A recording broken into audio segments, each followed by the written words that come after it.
Assalamualaikum warahmatullahi wabarakatuh. Saya Sandi Dapiansa dari kelas 10 MIPA 1 akan menjelaskan atau mempresentasikan tentang trigonometris pembelajaran matematika bimbingan dari Ibu Rani. Nah, penjelasan tentang trigonometris itu adalah ilmu yang mempelajari tentang tiga hubungan antara sisi sudut yang berada di dalam segitiga yang mempunyai tiga hal utama. Yang pertama ada sin atau bisa disebut dengan sinus, yang kedua ada cos atau cosinus, yang ketiga ada tan atau tangen. Nah, bagaimana cara menentukan sin, cos, dan tan? Jawabannya ada pada segitiga siku-siku. Dan hal ini hanya berlaku pada segitiga siku-siku ya. Oke, sebelum kita menentukan sin cos tan, kita harus menentukan sisi atau nama di setiap bagian sudut alfa. Pertama, kita buat segitiga siku-siku.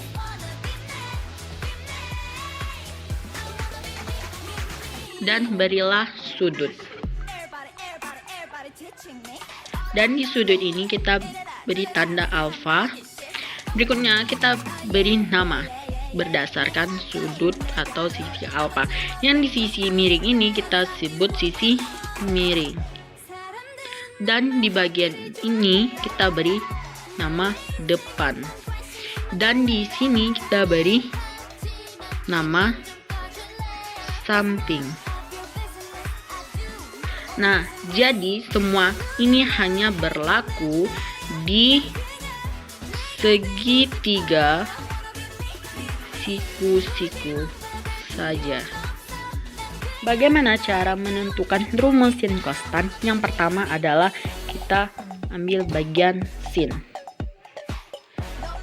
Rumus dari sin bisa disingkat dengan demi atau sisi depan dan sisi miring.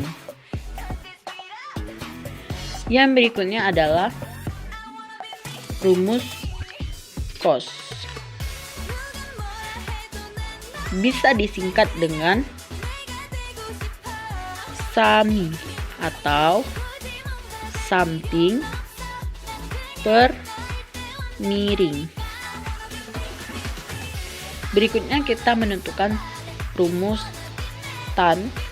Bisa disingkat dengan desa atau depan per samping. Nah, sebagai contohnya aku buat segitiga siku-siku seperti yang tadi dalam sudut alfa. Dan di setiap bagian aku kasih angka. Sisi samping aku kasih 4, sisi miring aku kasih 5, dan sisi depan aku kasih 3. Nah, gimana cara menentukan nilainya? Bisa dilihat di sini. Kalau sin itu kan depan dan miring, berarti kita lihat di sini. Atau kita kasih kode. Di sini kita kasih ini miring ya. Ini miring, ini depan, dan ini samping. Nah, di sini kita lihat rumusnya menentukan sin. Ini depan berarti 3 per miring ya, miring berarti 5. Dan kalian bisa cari sendiri hasilnya.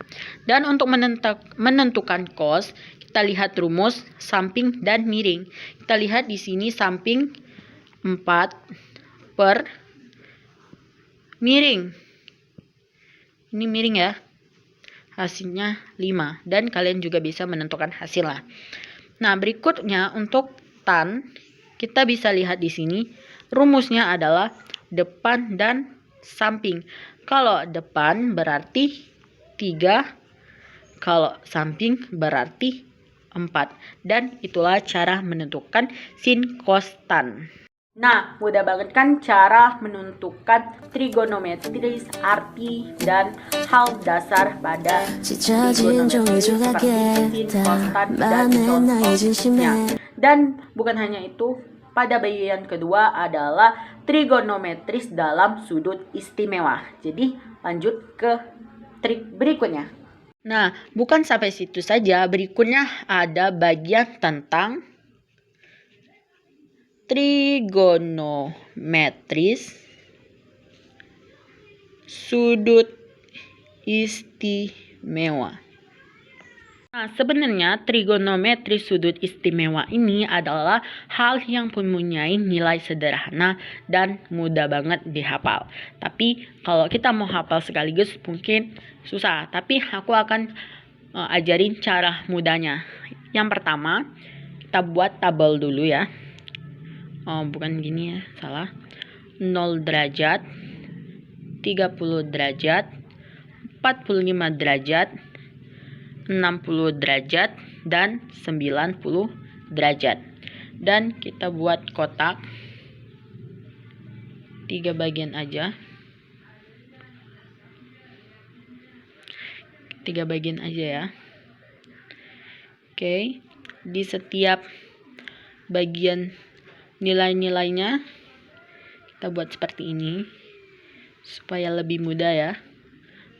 Karena aku nggak pakai menggaris, jadi agak jelek. Yang pertama kita di sini kita kasih nama sin, yang berikutnya adalah cos, dan ini adalah tan. Nah, gimana cara menentukan nilai-nilai dari sin, cos, tan dalam sudut istimewa? Yang pertama, karena yang pertama ini kita membutuhkan trik, jadi aku buat di bawah ya, untuk menentukan sin. Nah, gimana caranya? Dalam derajat 0, jadi aku posisikan gini ya. Posisikan gini. Jadi kalian tinggal lihat aja nanti. Dalam 0 derajatnya kita pertama kasih 0. Yang kedua, di bagian 30 derajat kita kasih 1. Yang bagian 45 kita kasih 3. Bagian berikutnya kita kasih 2. Dan bagian berikutnya kita kasih, nah ini ya nilainya 0, 1, 2, 3, 1. Tadi ada kesalahan sedikit. Nah, berikutnya cara menentukannya, kita tambahkan akar di setiap bagian. Jadi di setiap ini ada akar 0, akar 1, akar 2, dan seterusnya. Nah, cara ketiga yaitu setiap bagian ini kita kalikan dengan 1/2. Jadi semua ini kita kali 1/2, 1/2, 1/2. Semuanya ini kita, semua ini ya, semua ini nih kita kalikan 1/2. Hasilnya gimana? Hasilnya jadi 0 dikali 1/2 menjadi, sebelum dikalikan 0, 1, dan seluruh bagian ini kita sederhanakan. Jadi ini menjadi 0 ya. Ini menjadi 1, dan ini tetap menjadi akar 2, dan ini tetap menjadi akar 3, dan ini tetap menjadi akar 1. Nah, dan seluruh ini ya, seluruh ini kita kalikan 1/2 menjadi, ini apa jadinya? Ini tetap menjadi 0. Yang ini menjadi 1/2. Yang ini menjadi 1/2 akar 2.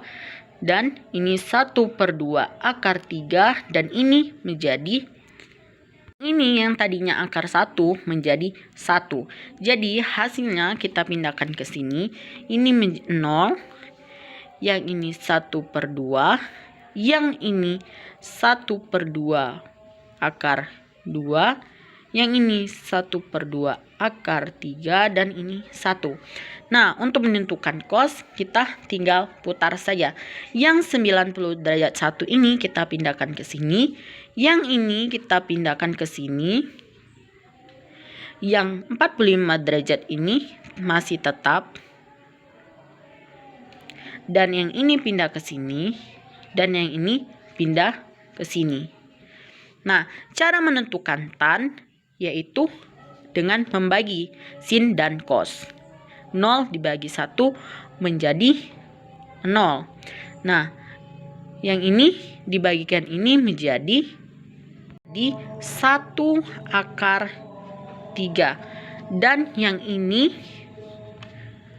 menjadi 1. Dan yang ini menjadi akar 3. Dan yang ini menjadi 0 tak terhingga, bukan, menjadi Tanner definisi.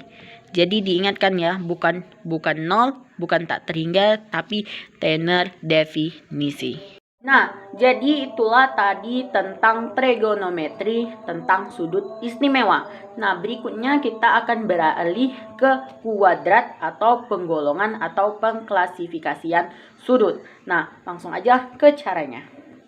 Nah, sekarang kita buat kayak bits kuadrat.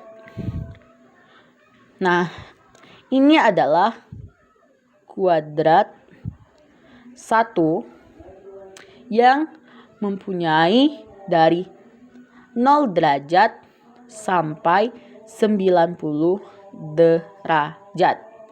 Yang berikutnya adalah kuadrat 2 yang dari 90 derajat sampai ke 180 derajat. Yang berikutnya adalah kuadrat 3. Ini aku singkat aja. Dari 180 derajat sampai ke 270 derajat. Dan kuadrat keempat ya, maaf. Dari 270 derajat sampai ke 360 derajat. Nah, jadi kalau misalnya lebih nih dari 360 derajat atau nilainya 1000 derajat ya, 1000 derajat kan nggak ada nih kuadratnya. Sampai 360 derajat aja. Jadi mudah banget, tinggal dikurang ya, 1000 tadi dikurang dengan 360 derajat sampai di bawah 360 derajat. Jadi kalian tinggal cari aja 1000 derajat dikurang 360 derajat. Nah, jadi di setiap kuadrat ini mempunyai ciri-ciri tersendiri ya, mempunyai ciri-ciri sendiri. Nah, di kuadrat pertama ya, aku buat gini aja supaya mudah. Ini ciri-cirinya adalah semuanya plus. Yang berikutnya di kuadrat 2 ini adalah sin plus. Yang di kuadrat ketiga mempunyai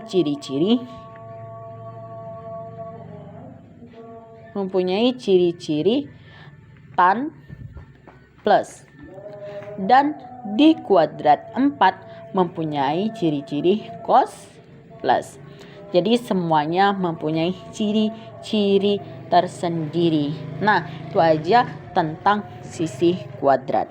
Oke, itulah adalah penjelasan dan pemaparan dari saya tentang trigonometri. Apabila ada kesalahan saya mohon maaf. Kepada Allah saya mohon ampun. Wassalamualaikum warahmatullahi wabarakatuh.